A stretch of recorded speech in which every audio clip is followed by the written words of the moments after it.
Assalamualaikum warahmatullahi wabarakatuh. Perkenalkan, nama saya Fajar Panongi dengan NIM I1E1222051 dari kelas B. Di sini saya ingin mempresentasikan materi Python sesuai dengan tugas yang diberikan dari mata kuliah pemrograman berorientasi objek, yakni di mana materinya itu Python class atau objek. Jadi tanpa berlama-lama kita langsung saja ke pembahasannya. Yang pertama itu definisi dari Python class atau objek itu sendiri.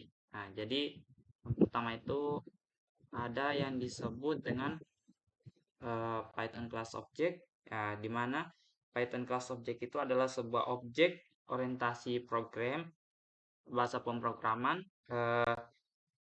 yang hampir semua dalam Python itu ada sebuah objek. Nah, di mana properti dan metode. Jadi ada dua, di mana dalam sebuah objek itu dalam Python itu sebuah objek itu pasti ada yang disebut dengan properties atau properties dan metode.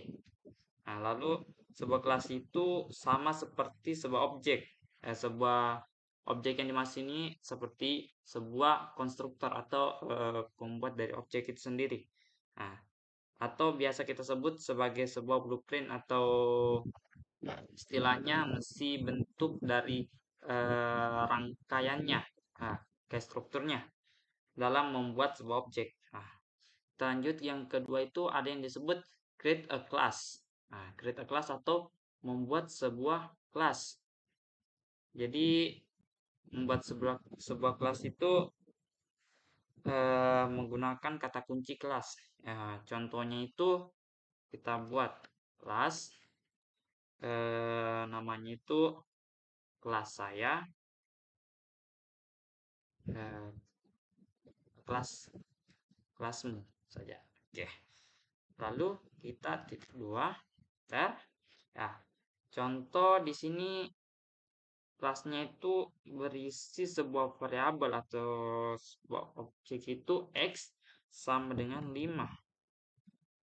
Ya. Lalu kita coba jalankan ini mesti pembuatan sebuah kelas ya.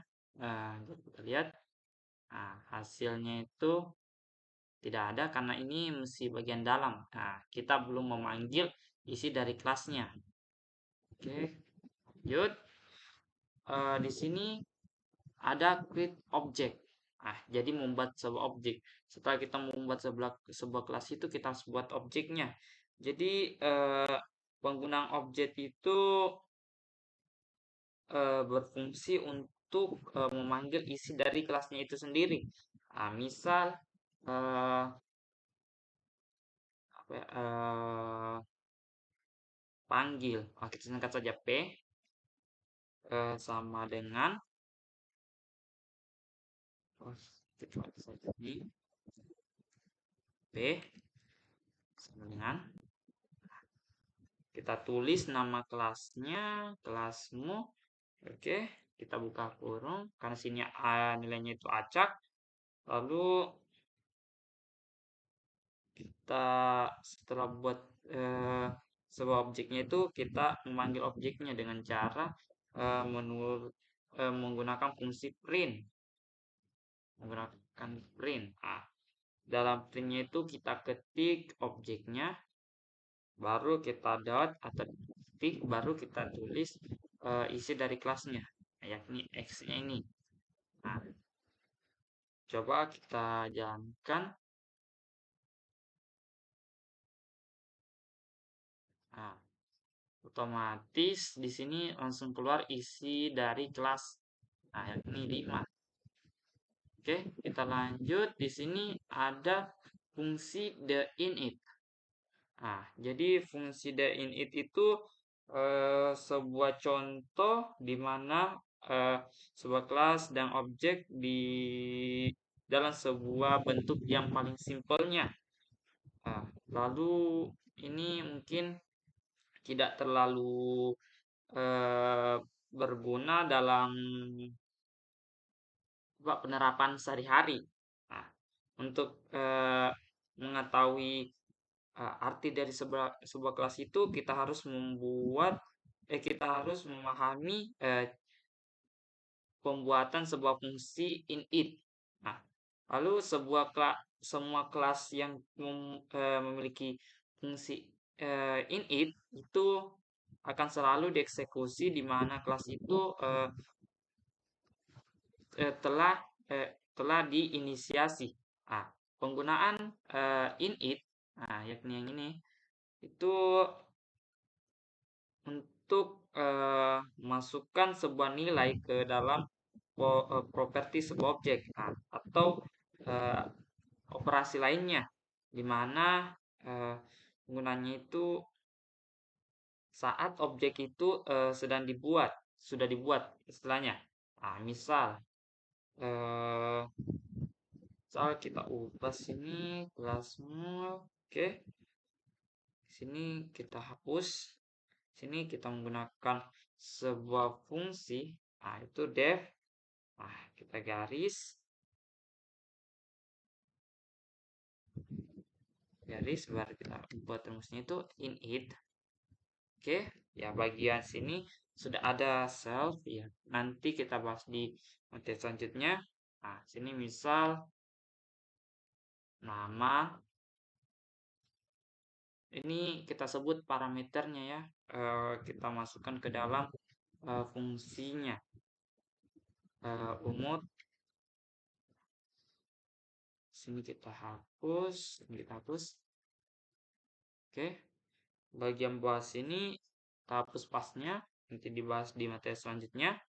Nah, kita sini kita menyebut maksudnya variabelnya. Tulis self. Ini untuk penjelasan selfnya nanti di materi selanjutnya juga. Nah, kita sebut self nama. Nah, sama dengan misal kita tulis saja nama. Nah, baru kita panggil untuk yang kedua itu self umur sama dengan umur. Enter. Lalu, nah di sini untuk bagian kelasmu, misal saya masukkan nama itu pelajar, lalu kita koma. Nah di sini kita masukkan dua parameter. Nah untuk bagian pertama itu untuk bagian nama kita pelajar dan umur 19. Ini untuk parameter kedua umur. Lalu di bawahnya itu kita print. Nah printnya itu kita print nama. Oke, nama. Lalu kita copy ini. Oke. Nah, yang kedua itu print umur. Nah, ini kita sudah masukkan. Nah, coba kita jalankan. Nah, Fajar 19. Ini sudah muncul hasil dari penggunaan fungsi init. Nah, kita lanjut. Ada sebuah catatan itu di mana fungsi init itu dipanggil juga secara otomatis setiap saat kelas itu sedang digunakan untuk membuat sebuah objek. Objeknya itu objek baru. Oke, kita lanjut ke materi selanjutnya itu fungsi str. Nah, ini sama agak mirip bentuknya dengan init. Nah, di mana fungsi str ini untuk mengontrol apa yang seharusnya dikembalikan atau digunakan kembali saat sebuah kelas objek itu direpresentasikan sebagai sebuah string atau sebuah teks atau huruf yang begitu selain angka, cuman itu berbentuk kalimat atau kata. Nah, jika penggunaan fungsi str ini tidak diset atau disetting, maka string itu akan merepresentasikan objek itu kembali. Nah, oke, kita lanjut saja. Contohnya itu ini kita gunakan saja contoh yang sebelumnya. Untuk bagian nama, oke, kita lanjut di bagian sini misal di sini yang kasih beda seperti init itu sebelumnya dia itu hanya menyebutkan nama objeknya tapi tidak menyebutkan eh, variabelnya. Misal print p saja di sini. Kita jalankan, coba kita jalankan di sini. Ya, otomatis nah, akan muncul sebuah kalimat main kelasmu object add. Nah, di sini dia hanya menyebutkan posisi dari objek itu. Nah, karena objek di sini tidak disebutkan secara spesifik istilahnya. Nah, lalu cara lain itu saat kita menggunakan fungsi str. Misal di sini kita harus tetap gunakan fungsi init-nya buat def dulu jarak def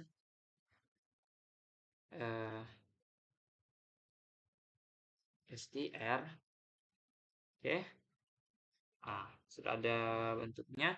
Di sini tidak perlu tambahkan parameter, kita lanjut saja langsung. Oke.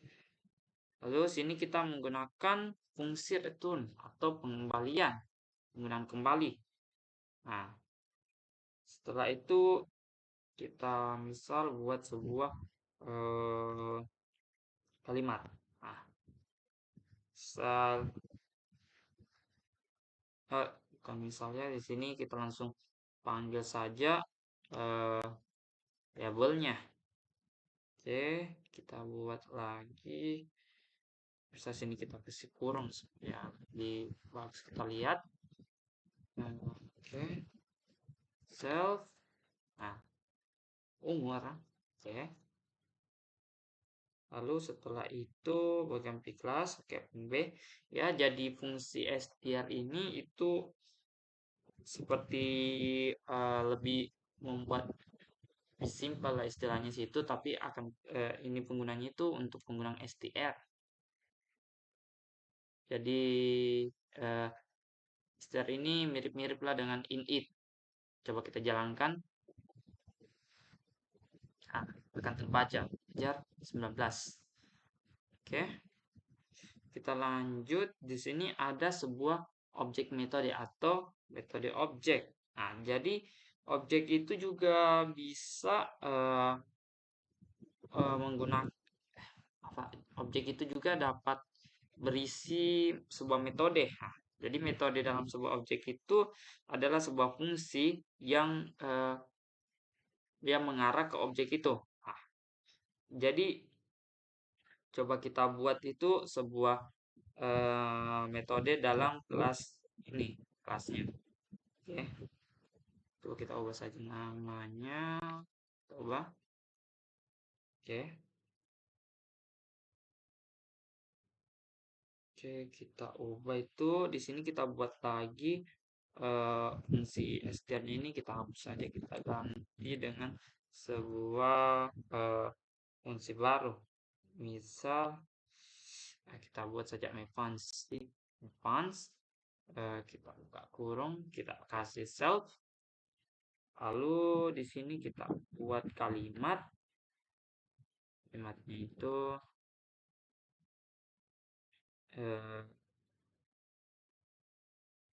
halo hai, nama saya.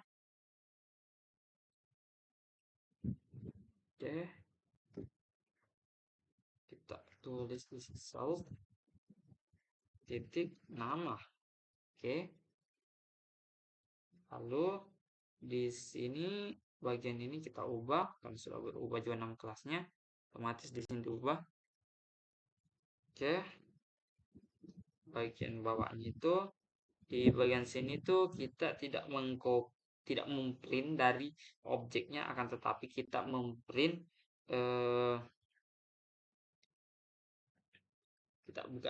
kita lebih mengarah ke penyebutan fungsi dalam objek itu. Misal p-nya kita sebut dulu objek itu p, lalu kita ketik nama fungsinya my my punch. Oke, buka. Oke, kita save, kita jalankan. Nah, hai, nama saya Fajar. Oke, berjalan. Nah, jadi self parameter self itu adalah sebuah referensi pada sebuah instance sekarang dari sebuah kelas. Nah, dan itu digunakan untuk mengakses variabel yang berada dalam kelas tersebut. Jadi ini tuh berfungsi untuk mengakses variabel yang berada dalam sebuah kelas. Nah, ini semua variabelnya, parameternya kita akses menggunakan self. Oke, kita lanjut itu selanjutnya itu self parameter. Ya, di sini kita lebih menekankan materi mengenai self. Nah, jadi parameter self itu eh, tidak tidak memiliki atau tidak dinamai self. Nah, kita dapat memanggil itu apapun eh, apapun kemauan kita. Nah, kan tapi itu menjadi parameter pertama dalam sebuah fungsi kelas. Nah, jadi di self itu terus menjadi parameter paling pertama. Dia itu wajib ada kalau dalam penggunaan fungsi seperti ini. Nah, dia itu wajib ada di bagian pertama. Misal kita lanjut saja, kita gunakan scene sebelumnya. Misal kita ubah di sini, ini mungkin objek. Oke. Lalu di sini itu kita tambah satu saja ya. Nama, nah, objek saja jadi tambahan barunya. Selanjutnya itu kita panggil. Untuk pemanggilannya itu kita misal ubah di sini kita tidak gunakan self. Jadi sini kita otomatis ubah, kita tulis objek. Sini kita coba mengubah parameter pertamanya dari self menjadi objek. Oke, fungsinya kita ubah contoh X ya, Z. Nah, lalu kita print nama saya. Nah, di selfnya kita ubah jadi X, Y, Z. Oke.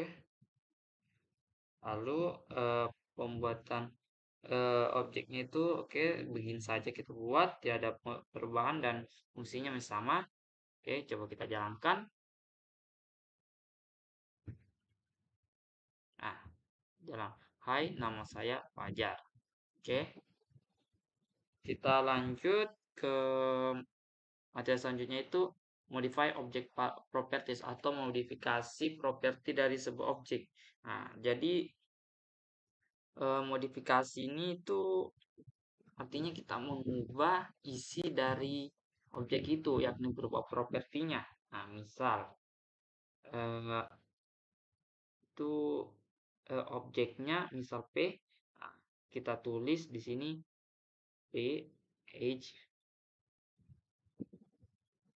Coba kita buat saya sini misal P titik umur. Nah, ini kita ambil nama dari variabelnya umurnya, tapi di sini kita modifikasi. Misal dari 19 kita modifikasi menjadi 20. Coba kita jalankan. Untuk ini kita taruh situ ya. Oke.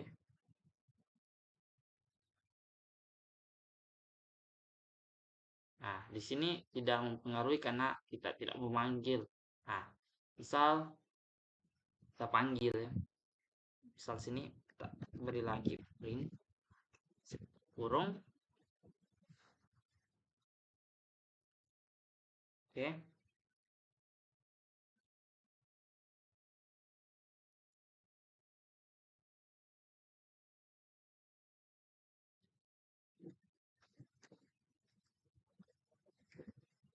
Terus kok kurung.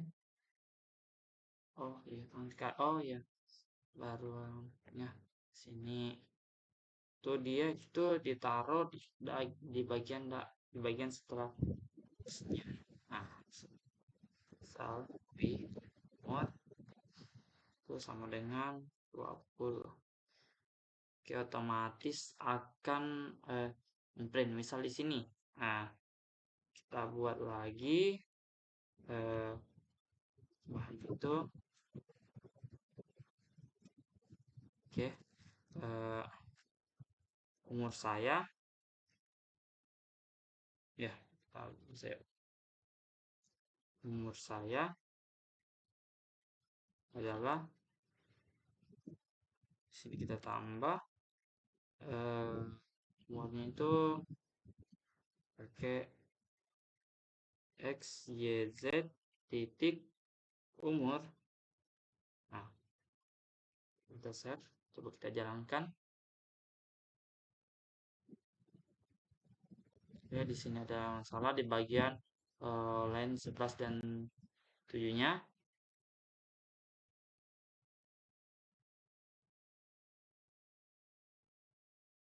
Oh iya. Oh ternyata dia itu tidak termasuk dalam penggunaan dalam pemanggilan. Jadi ternyata fungsi dari modify ini itu hanya mengubah isi dari objeknya. Ternyata bukan pengaruh penampilan di sini karena dipanggil. Oke, saya rasa begitu. Kita lanjut saja ke materi selanjutnya, itu menghapus objek properti. Jadi untuk menghapusnya itu misal kita buat saja sini, kita ubah lagi tadi, kita ubah jadi del, kita menggunakan fungsi del p, misal yang kita hapus itu umurnya, umur kita hapus. Jadi del ini itu akan menghapus sebuah variabel dalam objek itu. Nah, tidak mempengaruhi penampilan, ya memang dia hanya menghapus bagian data di dalam, sama seperti sebelumnya itu memodifikasi tanpa mengubah penampilan karena belum dipanggil secara utuh atau penggunaan print begitu. Nah, lalu kita lanjut ke materi selanjutnya, itu delete object. Nah, jadi di sini dia itu bukan menghapus variabelnya, malah menghapus objeknya. Nah, delete p ini otomatis kita menghapus objek P. Nah, jadi saat kita jalankan akan otomatis error karena objek P-nya itu P-nya itu dihapus. Jadi otomatis saat di pemanggilan fungsi tidak akan ada objek yang terdefinisi karena sudah dihapus.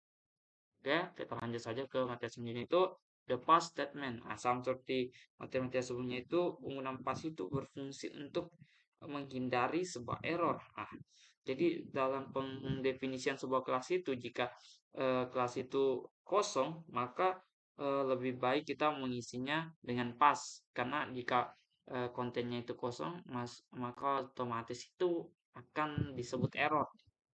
Saat ini kita hapus, kita kosongkan saja. Langsung kita buat pas. Kita save, kita jalankan. Nah, akan tetap jalan, kan, tetapi tidak muncul error. Padahal ini kosong ya. Oke. Saya rasa itu saja penjelasan materi dari saya. Mohon maaf bila ada salah kata. Saya ucapkan wabillahi taufiq wal hidayah. Wassalamualaikum warahmatullahi wabarakatuh.